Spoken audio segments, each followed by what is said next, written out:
Extremely often, things happen in life that could not have been predicted in any way, and the only thing you can do at that moment is to make a decision that will bring you the least loss. I had such a situation when my own wife was cheating, and I realized that I would not just leave it like that. I sighed contentedly as I settled into my patio chair. This time of day, especially at home, was my favorite. The tranquility enveloped me as I sat on my patio, savoring my coffee. The birds chirped merrily around me, their lively movements adding to the peacefulness. It was Indian summer, the season I cherished the most. I still enjoyed wearing shorts and t-shirts, soaking in the blissful warmth as the sun peeked over the hill to the east. The sun's rays cast a gentle glow over the ancient trees in my yard and the stream that flowed cheerfully past my home. The shade and cool breeze turned my patio and yard into a small piece of paradise. I gazed across the stream, feeling a deep sense of serenity. My thoughts wandered back to fond memories of my childhood spent in this very place, playing, working, and living amidst the land that was so dear to me. This farm had been a part of my family for generations, and I hoped it would remain so for generations to come.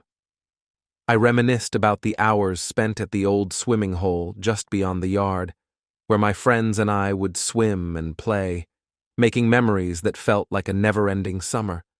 Many meals were cooked on the built-in grill nearby, followed by laughter around the picnic table, and amidst those carefree moments, there were stolen kisses exchanged on blankets beside the stream. My thoughts drifted to Susan, my first female friend who later became my wife. A tear slid down my cheek as I recalled our time together. Anger welled up in me as my mind turned to Timothy, my best friend.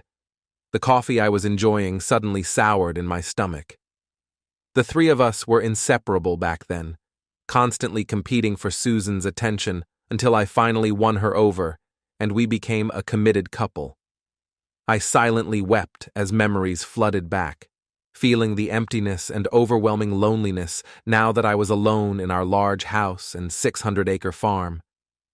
My farming, investments, and other pursuits couldn't fill the void left by the loss of my family. I questioned myself again, wondering what I had done to cause all this pain.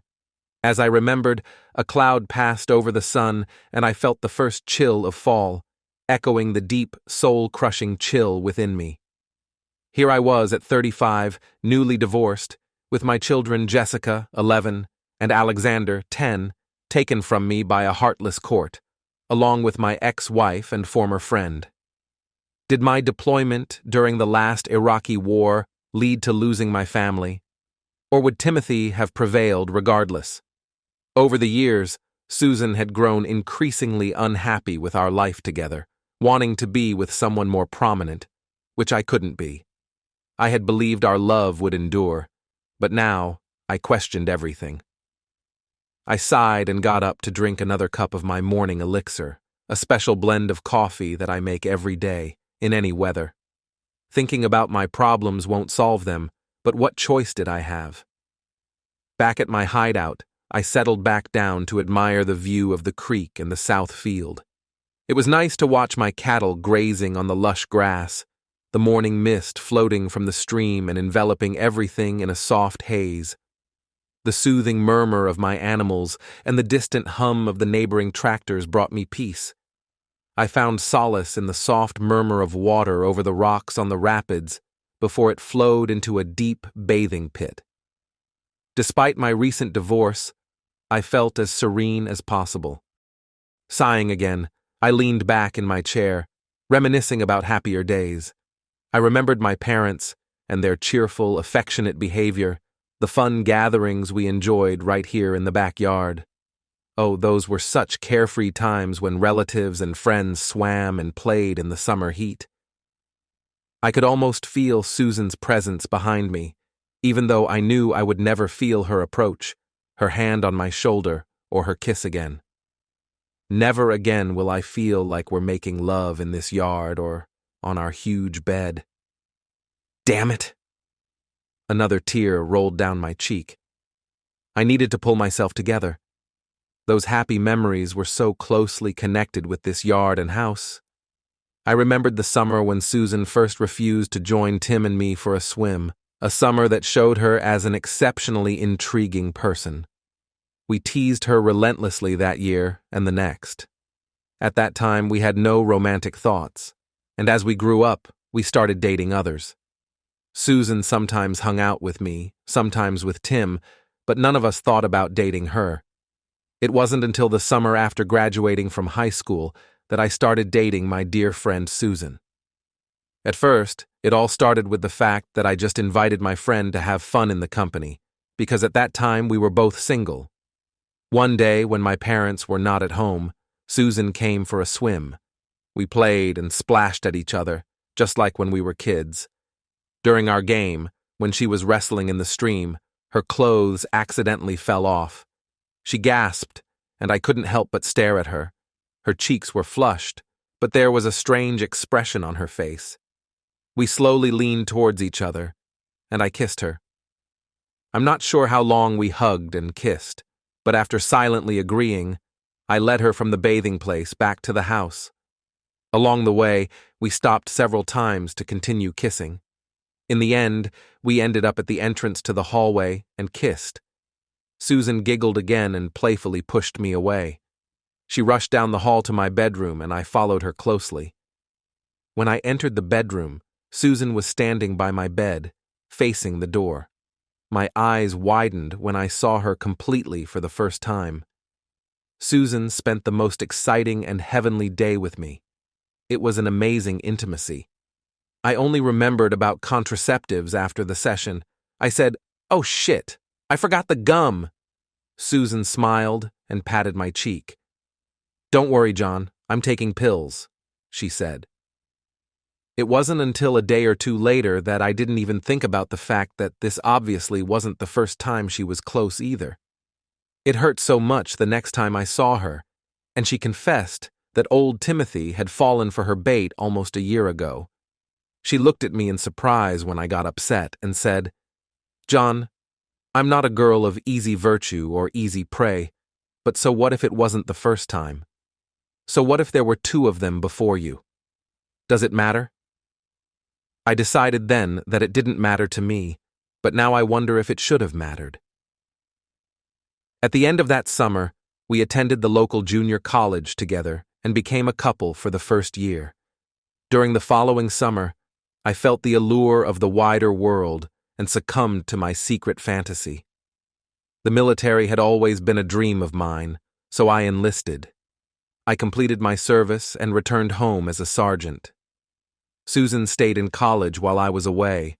I had tried to get her to promise to wait for me, but she just smiled and gently touched my face as she said, "Oh, John, you know how much I love you. How could you think I would ever forget you?" I wrote to Susan for almost a year before she finally responded, telling me she had met someone and wanted to date him. After receiving her Dear John letter, I never heard from her again and lost touch with her. I heard she dated the guy she left me for and a few others, but I didn't bother keeping track of her. After all, we were finished. The second day I was back home, I was walking down the street when I saw Susan. I remember how my heart raced when I recognized her. When I called out her name, her face lit up with that familiar smile. The whole day seemed brighter as I listened to her talk and watched her smile. I felt myself weakening every time she touched my arm to emphasize a point. As I approached her, I couldn't help but glance at her left hand. Oh God, I remember thinking, no ring. I invited her to a local cafe for coffee and was overjoyed when she agreed. We spent the whole day catching up. I found out that the man she left me for lived for only 3 months. She admitted that she was so ashamed of her actions that she couldn't bring herself to contact me again. Susan explained that he was an elderly man who studied in graduate school, who initially attracted her with his manners, knowledge, and worldly sophistication. He came from a prominent family in a nearby town, drove a good car, but turned out to be a man for show. He had a wandering gaze, and he couldn't stay faithful. I distinctly remember comforting her when she tearfully confessed, Oh, John, I was so stupid. I left the most wonderful and caring man for such a jerk. She dated Tim for a while, but according to her, they weren't right for each other. Now that she's in her final year of college and living at home, she mentioned that she's not dating anyone at the moment. I was very glad to hear that. I talked and even begged her until I convinced her to join me for dinner that night. Over the following months, I pursued Susan with unwavering determination. Initially, when I proposed marriage, she declined, leaving me devastated. Undeterred, I intensified my efforts and persisted in my pursuit. Eventually, on my second proposal, Susan sighed and said, yes. We wed on Christmas Eve and never looked back. Well, at least not until this past spring. Now, I often wish I had taken her initial no as final. Yet, had I done so, I wouldn't have our two wonderful children. I returned to college, majoring in agribusiness with a minor in math. Along the way, I participated in Army ROTC and earned my commission. Opting for a position in the reserves, life was blissful. Susan and I were deeply in love. Although my affection for the military remained strong, it competed with Susan for my time. She voiced concerns about my reserve duties, and I lamented the time spent away from her. Despite this, I couldn't relinquish my commitment. It was ingrained in me, harmonizing alongside my love for Susan. Upon completing college and my initial officer training, Susan wasn't thrilled when I returned home to manage the farm. She preferred I stay on active duty or find a job in town. I believed I had convinced her that my choice was best for me and for our future. Shortly thereafter, Susan became pregnant with Jessica, followed by Alex a year later. I believed we were living the American dream. Then the Second Iraq War began, and my unit was called up. By this time, I was a captain and the commander of a combat engineer company. I loved my job and my men, and I was proud to go. However, Susan tore at my heart as she begged me to try and avoid going. I remember our last night at home when she clung to me and cried herself to sleep. She couldn't understand that this was the price of freedom and that it was a fundamental part of who I was, as much a part of me as farming or any other career I could have chosen. I was a citizen soldier and a farmer. All she could see was the impact my departure would have on her and the children. She accused me of abandoning them. I was in anguish, but I had no choice. I knew Susan was hurt and sad, but I couldn't believe how she acted. When I called, she was curt and didn't talk for long. I received very few emails, no traditional mail, and only a few care packages from the children. I had leased the land to Timothy while I was gone, so she wouldn't have to manage the farm work. The next year shouldn't have been too hard for her, but I still received a guilt trip about how difficult it was without me at home. About 3 months after I arrived in the country, I received an email from Susan. She mentioned that she had secured a job as a clerk at the grain elevator. Susan asked me not to call her at home during the day and not to bother her at work because she was extremely busy. She sounded very pleased and proud. She explained that Tim had felt sorry for her being alone at home all day and had found her a position. Later, I discovered that he had indeed found a place for her. A couple of months after Susan informed me about her new job, Jessica mentioned in one of her emails that Tim and Susan had been out on the town, and her mother came home drunk and crying.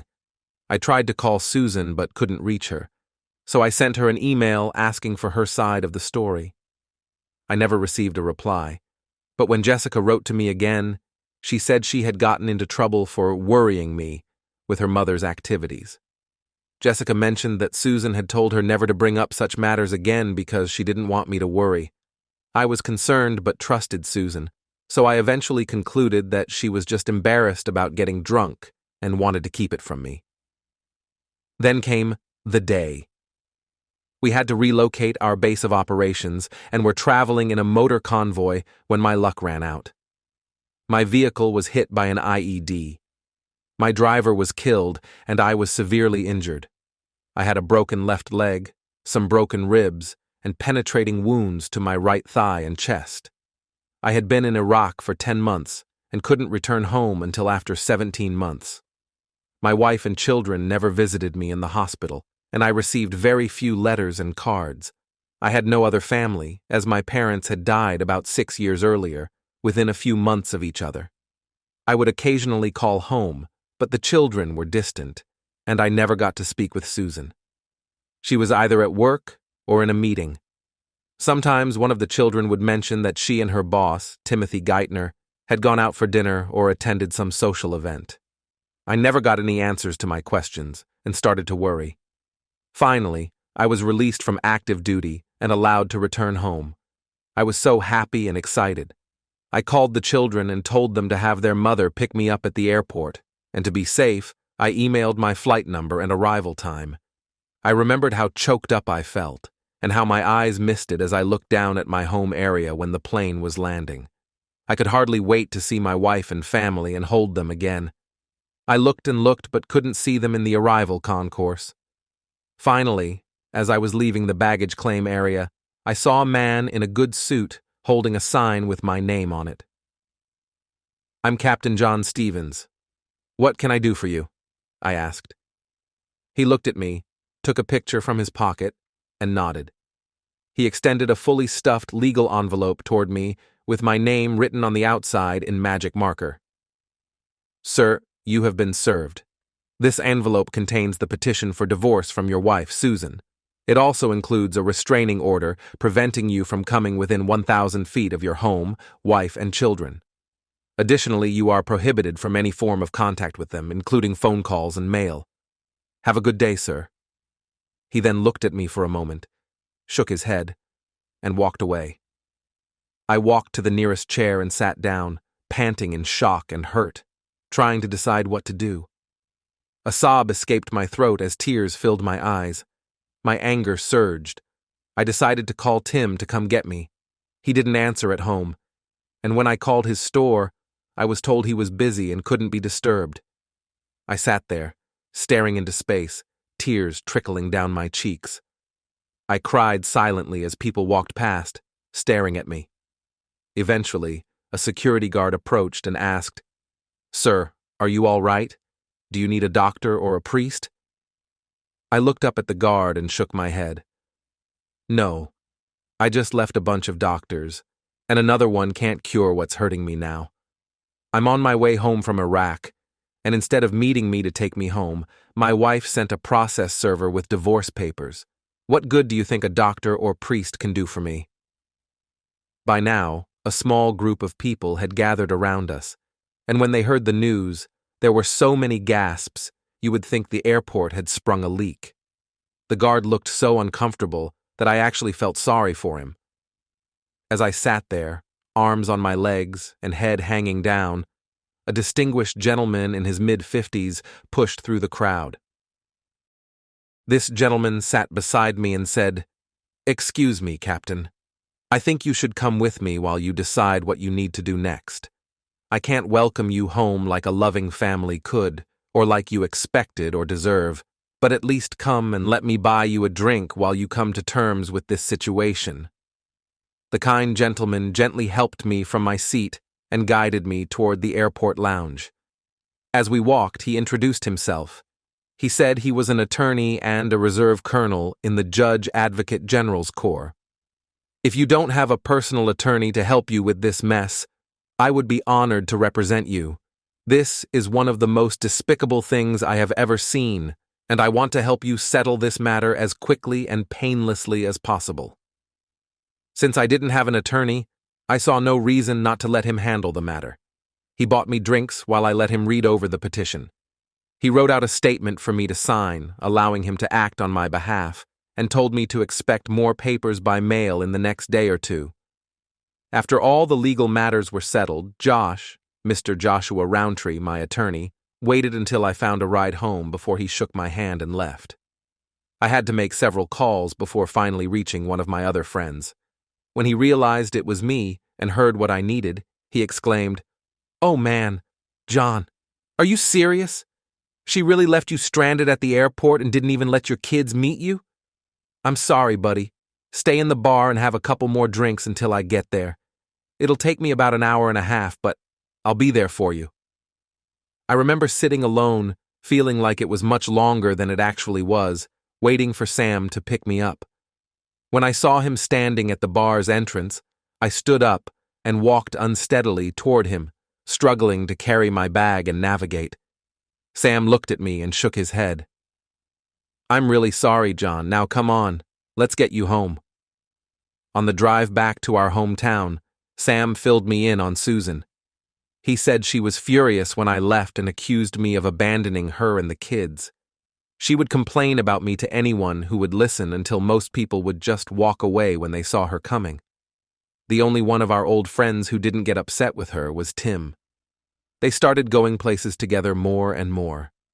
Eventually, she began working in his business office, and soon after, they were seen dining out, dancing, and generally acting like a couple. People in the area who could afford to took their business elsewhere once word got out that Susan was spending time in Tim's bed. I was offered a place to stay with Sam and his wife Joan in town. Friends and neighbors frequently visited over the next few days, dropping in to see me and update me on what had happened while I was away. Most of them avoided talking about Susan. At best, I'd get a sentence or two before they either changed the subject or remembered they had to go. One day, while I was in the bank, I turned to see Susan walking through the door. I froze in shock, staring at her face, and then my eyes dropped to her very pregnant belly. Her face turned white, then dark red, and she ran out of the building when she saw me. Feeling like a fool, I noticed the sudden quiet in the bank and saw that nearly everyone was staring at me. I walked outside and stood by my truck, feeling a hand on my back and hearing a female voice say, "John, are you okay?" I looked toward the voice and saw one of my favorite high school teachers who had fostered my love for mathematics and spent countless hours helping me advance beyond what the school offered. I smiled and said, "Yeah, I guess, Miss Maud. How are you?" Miss Maud gave me a small smile and said with a touch of concern, "Well, boy, probably a little better than you are right now. You know the whole town is proud of you, and most of us are really sorry for what you're going through. If you need to talk, you know where I live, son." She gave me a little hug and walked back into the bank. I couldn't believe no one had told me Susan was pregnant. I had only been home for 3 days, but still. Now I knew for sure that there was no way we would ever get back together. I had suspected it before, but now it was certain. No way. Well, the divorce was long and bitter. A few times during the hearings, Susan and I were both warned about contempt of court when our arguments turned into shouting matches. During one of her rants, she told me that one of the reasons she was divorcing me was because she believed I would never amount to anything and she needed more for herself and the children. She said Tim was going places and could provide more for them. I just stared at her in shock. Tim only had 140 acres and managed the farm store, but he only owned 25% of it.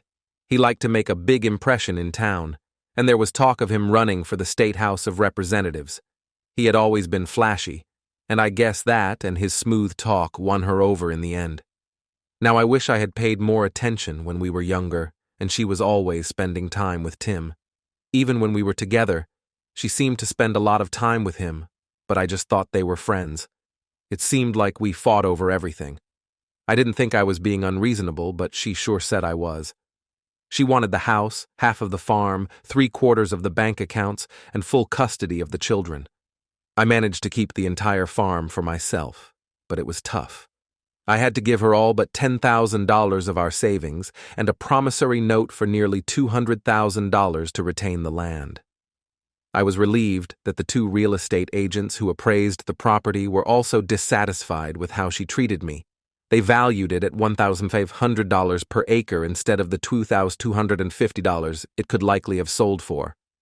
I feared the judge wouldn't accept this when she and Tim complained, but we had an ace up our sleeve. One of our neighbors had financial troubles about a year before and quickly sold his land for $1,250 per acre, so the judge allowed the $1,500 per acre valuation as reasonable.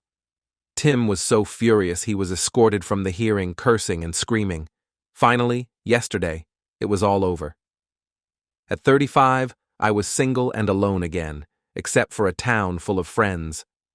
Susan got custody of the children, but I had unrestricted visitation and was guaranteed at least 1 weekend a month and 2 months in the summer. With another heavy sigh, I got up to face the day. It was the first day of the rest of my life, a life without the woman I had loved so dearly. Times would be rough for a while, but I was confident I could get through this like I did Iraq and my injury. I wondered if it would be as painful as that had been. Susan and Tim married 2 weeks after the divorce was finalized and moved into his house on his 140 acres. I got to keep the kids during the week they took for their honeymoon. At least the children were close enough that I could see them daily if we wanted to. In fact, a lot of times they got off the school bus at my home and stayed until Tim and Susan got home from work. Well, the last 6 years have flown by. I was still alone, but my life was relatively good. I had my children and their love, good friends of both genders, but no girlfriend. I didn't date for nearly a year and a half, though I did attend some local events like dances and pie suppers. Eventually, I started dating occasionally, but couldn't find anyone who sparked that special connection. I went out with many nice ladies, but none stood out. I did develop a new interest, though. Living about 2 miles from town, I had a large, nearly new pole barn on my property that I partially used for parking my machinery. About 5 years ago, I noticed many people were doing their farm shopping out of town instead of at Tim's supply store. Curious, I asked around and found 2 main reasons people took their business elsewhere: the cost and quality of Tim's goods and their disdain for how he and Susan had treated me. So I decided to compete with Tim and opened my own farm supply and feed store. I hired a young married couple who lived about a 1/4 mile away to help. Sean managed the feed and supplies, while Sally worked the cash register and helped with the books. I did a bit of everything, including running my farm and staying active in the Army Reserve, taking several short active duty tours. Oh boy. My new store had only been open for 3 days when chaos erupted. Tim and Susan showed up in a cloud of dust, cursing and screaming as they got out of the car. My customers watched as they berated me. Tim had a tire iron, and I was worried he might use it. Apparently, Sally was worried too, as she had called the sheriff. Fortunately, there was a patrol car nearby, and the sheriff arrived before the situation escalated into something terrible. The weeks following my confrontation with Tim and Susan were challenging. We received numerous hostile phone calls that we suspected came from them. Tim loudly criticized my new business venture around town. By the end of my first summer in business, I was profitable and had built a sizable customer base. I estimate I've taken about half of Tim's business. Whenever I encountered Tim or Susan in town, their glares could have been lethal. Another issue was how the store affected my children, especially my time with them. Susan barred them from visiting for a month after I opened the store. Eventually, I had to involve my divorce lawyer, who threatened court action if they continued to deny me access. They reluctantly allowed visits, but strictly adhered to the original custody terms for a while. Things started to change when Jessica entered high school and needed help with her math. Her mother and Tim struggled with basic finances despite their college degrees. They relied on a bookkeeper and accountant for their business records. My college minor in mathematics, coupled with my passion for the subject, made me a valuable resource for homework assistance. I frequently aided Jessica during my visitations, but it wasn't sufficient. Eventually, Susan reluctantly permitted Jessica, and later Alex, to spend many evenings and even nights with me, seeking help with their schoolwork. Susan made it clear, however, that my extended time with the children did not affect her child support payments. Over time, Jessica and Alex began bringing their friends over for tutoring sessions, which I thoroughly enjoyed. Witnessing the spark of understanding in their eyes when they grasped new concepts brought me immense joy. I felt a deep sense of pride when the children I had supported would eagerly visit me at the store or my home to proudly display their report cards. Most of the students I tutored achieved A's or B's in our subjects, with everyone excelling in mathematics. As word spread, I found myself frequently stopped around town by parents of my kids, expressing their gratitude for my help and companionship. Life became enjoyable once more. When Jessica turned 17 that fall, she was a junior in high school, and Alex, at 16, was a sophomore. Both kids appeared increasingly unhappy. They started spending more time at my place, seeking help with schoolwork. Often it seemed they understood the material well when they asked for help. Finally, in February, I confronted them. Jessica sat quietly, staring at her hands in her lap. She sighed and glanced at Alex before gathering her thoughts. "Dad," she began tearfully, "when we're at Tim's place, we have to be quiet. We're responsible for keeping the whole house clean and doing most of the cooking. Mom says it's because Tim and Susan work so hard at their store to provide such a nice home for us. But when Tim and Mom want to go out, they just leave us to watch George, their son. We never know when they'll return. Sometimes it's overnight or even longer. And when their city friends visit, we're told to stay in our rooms. It feels like they're ashamed of us." She paused, taking a deep breath. "Here, you don't make us do those things. You help us with our schoolwork, we laugh, tell jokes, watch TV, and sometimes you take us out to eat or just to hang out. We can have our friends over, laugh as loud as we want, listen to music. Oh, Dad, we wish we'd never left our home. We miss it, and we miss you so much." After comforting the children, I assisted them with their homework and reluctantly sent them back to their mother. As they departed, I sat quietly, reflecting on their situation and my own feelings of despair over what had happened to my children and my life. The following morning, I contacted the lawyer who handled my divorce. He informed me that the children were of an age where they could choose where to live, and if the court agreed, they could return home. One potential benefit would be an early termination of child support. I instructed him to start addressing the issue and preparing the necessary filings. When the children visited me next, I shared the lawyer's advice with them. Their faces lit up with joy upon hearing the news.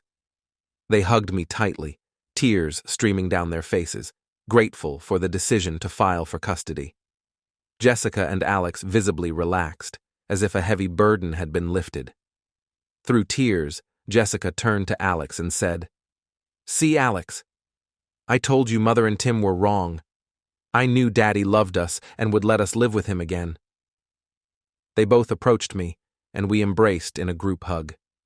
Afterwards, Jessica shared with me that she and Alex had previously asked Susan if they could come live with me several months earlier, but Susan had declined. She had expressed concerns about them being around too much and mentioned needing the child support money with Tim. Susan had also stated her belief that children should be with their mother, not with a man like their father. As expected, the custody hearing was contentious. However, the lawyer was thorough in his preparation. He had hired a private detective to monitor Tim and Susan, documenting instances when they left all three children alone. While Jessica was old enough to care for herself, there were concerns about her responsibility for her younger brothers during extended absences. Additionally, the judge took into account the children's own wishes. Ultimately, the ruling allowed them to return to my home. There was surprise when the judge ordered child support services to oversee the living situation for Susan and Tim's son, George. Susan reacted angrily in court, shouting and berating everyone. Tim confronted me, accusing me of stirring up trouble again and causing problems for them, referencing past issues with his business and housing prospects, before storming off. The children settled in well, and it was delightful to hear them enjoying the summer, swimming and playing in the old swimming hole day after day. It seemed like half the kids in town visited at one point or another. I noticed that Jessica often had the same 3 boys around when she was home, while Alex had a consistent group of 16-year-olds as friends. On the Saturday before Thanksgiving, I was on the front porch in the late afternoon when I heard and then spotted an old car approaching down the dead-end road toward my house. It had passed the store, ruling out any business purpose. curious and somewhat irritated, because occasionally people tried to cut through my field to reach the other side of the road, which had been closed for over 3 decades due to the creek altering its course and washing out the road. Despite this, some still attempted to cross through my field. I watched as the car halted in front of my house and a striking woman, appearing to be in her mid-30s, emerged. I realized I had never seen her or her car before. As she approached the porch, she looked at me and asked in the gentlest voice, "Are you Mr. John Stevens?" I nodded cautiously and replied, "Yes. How can I help you?" Inside, I hoped fervently that she wasn't a salesperson or a fervent preacher. The woman greeted me warmly, flashing a beautiful smile. "I'm Melody Harris, the math teacher at the school," she said. "I've noticed a group of students over the past 3 years who are consistently outperforming their peers. Interestingly, many of them who were struggling to maintain a C grade have started scoring A's and B's. Upon investigation, I discovered they are all friends of your children. After speaking with them and your daughter, I realized that the improved performance on my tests is thanks to you. That's why I felt compelled to finally meet my assistant." I was taken aback for a moment before Jessica interrupted, "Ms. Harris, what are you doing here?" "Relax, Jessica," Ms. Harris replied. "While grading papers this afternoon, I once again noticed that you and your friends were excelling. So, I decided it was time to meet your father. Taking a break, I thought I'd drop by today." I gathered my thoughts and apologized. "Ms. Harris, I'm sorry for the poor manners of my daughter and myself. Would you like to sit down? We can stay out here or go inside. Jessica, could you please get me a glass of tea and whatever Ms. Harris would like?" Melody responded, "Thank you, Mr. Stevens.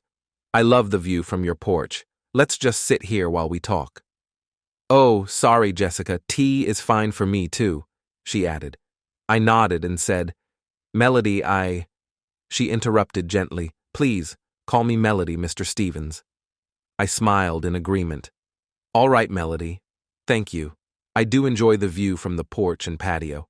It was well worth the investment. And my name is John." After Jessica brought the tea, Melody and I began discussing the children and the support I'd been providing them. She was impressed by my minor in math and my willingness to assist the kids. "But what about the rest of your life?" she asked. "According to the children, you have homework sessions 2 or 3 days a week and Saturday evenings. You run a farm store and manage a large farm. Doesn't your wife—" She trailed off, blushing. "I'm sorry, that was rude of me," she hurriedly corrected herself. I heard what happened. Oh." She abruptly stood up and headed towards her car. I quickly rose and caught her just as she was getting into the car. "Melody, please wait, it's all right. I understand what you mean and I'm not offended. Please come back and finish your tea. I might be upset if you leave before that." She hesitated, still flushed, then allowed me to guide her back to the porch. "John, I apologize. I can imagine how you must feel.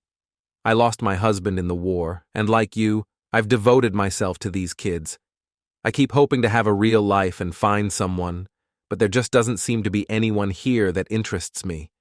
Is that your experience too?" I felt a twinge of irritation at her probing, but then I wondered if she was right. After all, she hadn't voiced anything I hadn't already considered about the limited dating prospects in our small town. I glanced over at Melody and saw tears streaming down her face. I walked over to her chair, knelt beside her, and said, "Shh, Melody. It's in the past. If you want to talk about it, I'm here to listen. But you need to move forward." She looked at me and said, "Jason and I were married only 18 months when he died. He was a Navy helicopter pilot and didn't return from his first combat mission. We had hoped to start a family but never got the chance. I threw myself into my studies, and when I found this job opportunity here, far from the coast and painful memories, I took it. I've gone on some dates, but apart from meeting a few nice men, I haven't found someone to share my future with. I understand how you must feel. I'm grateful for the children I get to care for at the school." I think we knew all the same people, I knew the quirks and issues of the men she dated, and she laughed while telling me about the values and challenges of the women I mentioned dating. We had a good laugh reminiscing about our dates. Neither of us enjoyed the bar scene in the nearest big town, 45 miles away, and none of our friends had anyone suitable to set us up with. Melody was impressed that I was still in the reserves, now a major, and eligible for promotion to lieutenant colonel soon. I've put in 22 years total and am deciding whether to retire. I explained that Sean and Sally had taken over 98% of the work at the store long ago, making me redundant. With not much holding me at home, I took numerous short active duty tours in the reserves. However, those stopped when the children came to live with me again. I'm contemplating retirement solely to be home with them, without the worry of being deployed if the army calls. As dusk settled in, we were still chatting. My stomach growled, then Melody's. She blushed and apologized, saying she needed to leave. I skipped lunch and really need to get supper. I suggested, "I've really enjoyed our conversation. Why don't I take you to dinner in town? The kids are out and I'd be alone otherwise. We can continue talking at the cafe." "No, John, I really couldn't. I can't believe I've kept you all afternoon already. I'm sorry for taking you away from your work," she replied. I looked at Melody and thought I glimpsed something wistful in her eyes. "Melody, if you truly don't want to go, that's fine. But if you're worried about imposing, please don't. I've enjoyed this afternoon more than any since I returned from Iraq 6 years ago, and I really don't want it to end." Melody glanced at me, licked her lips, and said, "All right, John. I've really enjoyed our conversation too, so let's go for it." I grinned. "Great. Do you need to head home first, or can we take my car from here?" "Oh, I'm not dressed to go right now. I need to shower and change," she replied. I chuckled. "Okay, if you want to freshen up, but just remember where we're headed. Half the people there will probably have manure on their clothes, going straight from the cafe to the barn or field. You look fine to me, but we can do it your way." Melody looked surprised, then laughed. "John, you're probably right. Let's go." She reached for my arm, and off we went. I couldn't recall enjoying a meal more.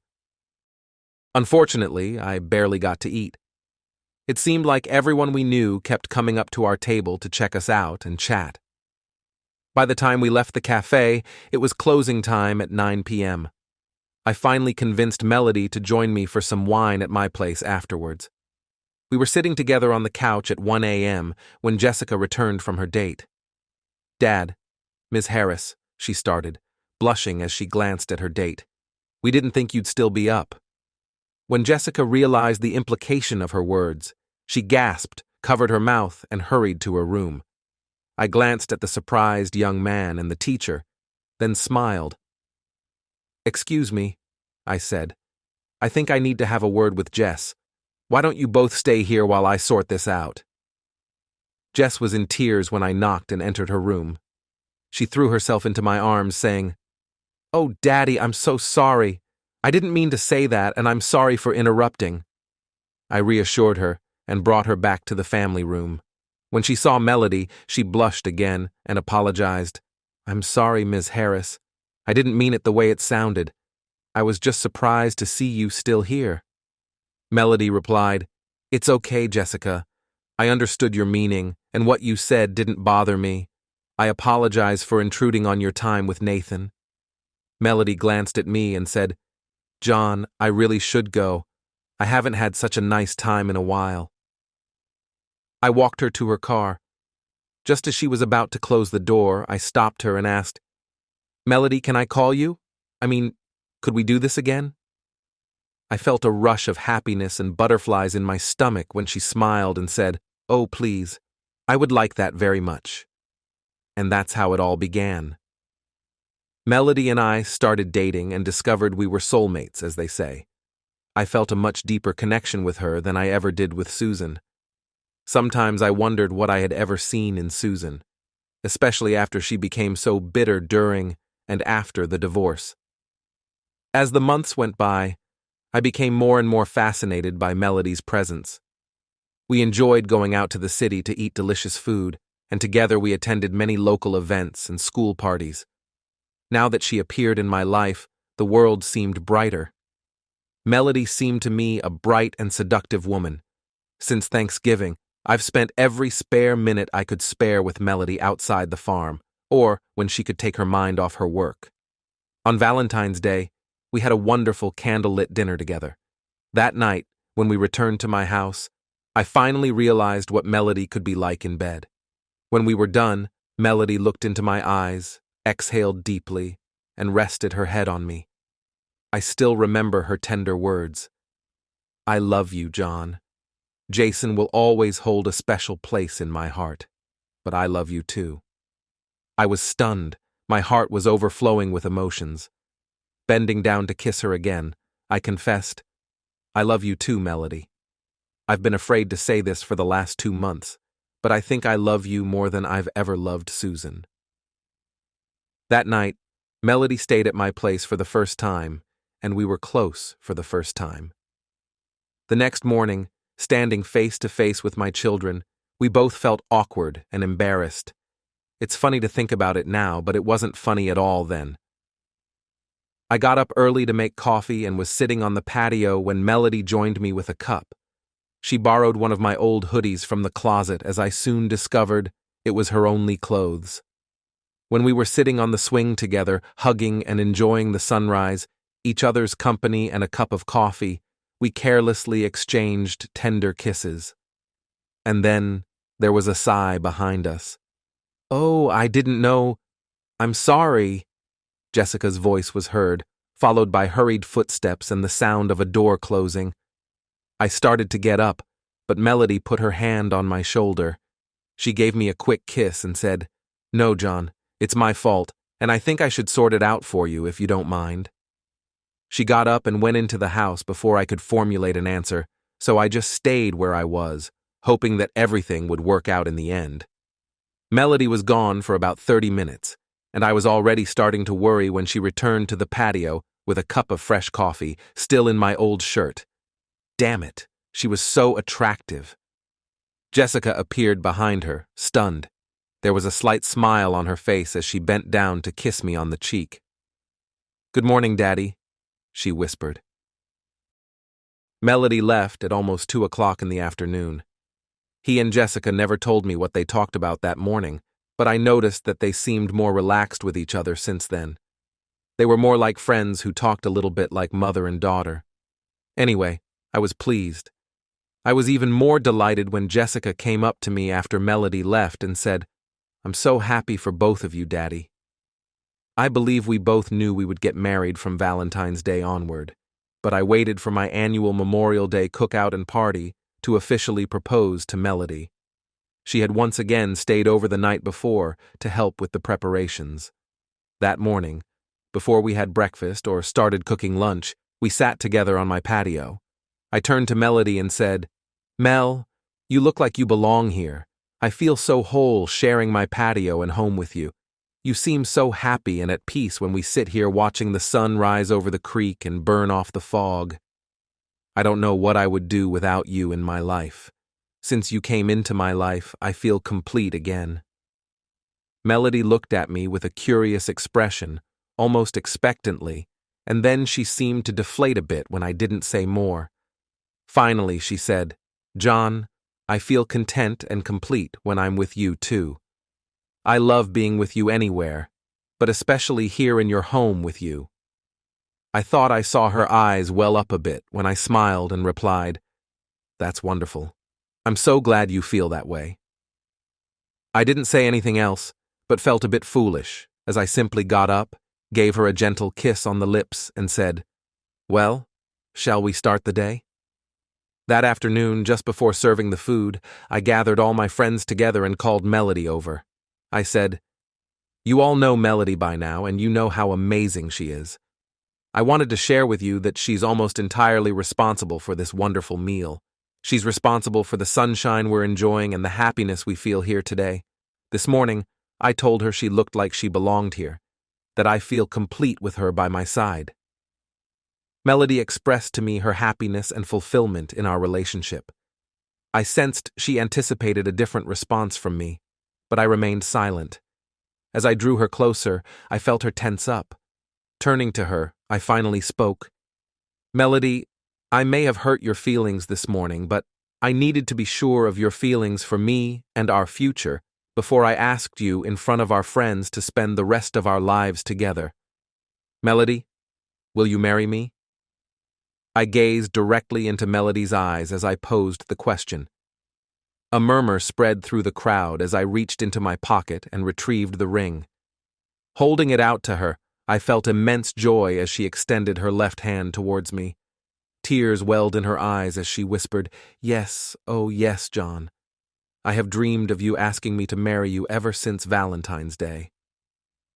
Now, as I stand here, my daughter stands beside me at the church altar. Reflecting on life's unpredictable journey, I am momentarily lost in thought, not fully aware of my surroundings. A murmur breaks my reverie, followed by the opening notes of Mendelssohn's Wedding March. I turn to see the guests rise and glance towards the back of the church. Walking down the aisle, arm in arm with her father, is the vision of loveliness who is my love, my life, my future wife, Melody. In that moment, I realize that Melody truly resides in my heart once more. It's hard to believe it has only been 9 months since she first drove into my yard and into my heart. Time has flown by quickly. Jessica graduated from college and got married. She and her husband took over the farm store. A few years ago, Tim and Susan had to shut down their store due to poor business. I purchased the buildings from the bank and relocated my store back into town. It became overwhelming for Sally after Sean passed away. Alex is now a lieutenant in the Army and is deeply involved with the daughter of a senior officer. Today, I find myself once again sitting on my patio during Indian summer, savoring my favorite morning drink, coffee. Laughter drifts from the kitchen, and I turn to see my daughter entering with my new grandson, John, in her arms. She kneels beside me, offering me a view of my first grandchild. As I gaze at his perfect little face and hands, a hand touches my shoulder, and a face appears before me.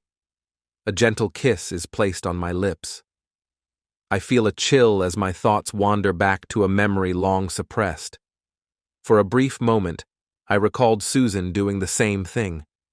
Melody looks at me in surprise as I flinch slightly, then relaxes when I reach up to pull her close for a heartfelt kiss. When we part, she stands before me, her face questioning. "Darling, when you did that, it reminded me of when Susan and I were newlyweds.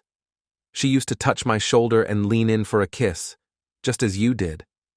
I used to sit here, wondering if I'd ever experience that again in my life. Now I'm so incredibly happy to say yes. Yes, I have someone who does that for me again, and it's even better now." As I finished, tears welled up in Melody's eyes, and I heard Jessica quietly crying. I turned to her, and she placed her hand on my knee, saying, "Oh, Daddy, I know Mom hurt you so much, but I'm so happy for you now. Life is truly wonderful once more."